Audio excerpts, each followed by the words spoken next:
is the unseen realm. We've got the Tower of Babel in Genesis chapter 11.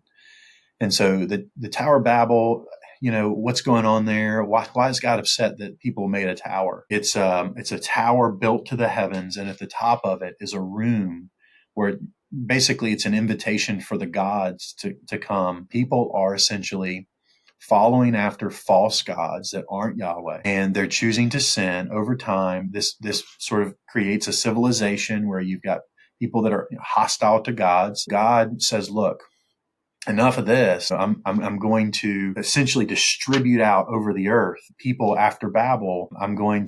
We see in places like Psalm 82 and then in Deuteronomy 32 as well, we see references to God saying, I'm going to take my heavenly council members and I'm going to basically give them territories of the earth to oversee. Those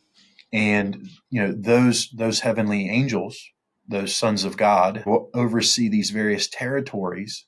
And in Deuteronomy 32, it says he divvies up the territories according to the number of these sons of God in heaven. He's holding back Israel for himself. So this is truly God's chosen people in God's chosen place. The narrative throughout the Old Testament is you've got God's chosen people in God's chosen land up against people that have rebelled against God and have worshiped these territorial angels. Some of those angels, Psalm 82 says, have decided to allow themselves to be worshiped. You've got these other gods of these other nations that are actually fallen angels, is how I would want to interpret that. Our brain has to switch off and say, these gods of Egyptian culture, these gods of these Babylonian culture, those were formerly angels that have rebelled against God.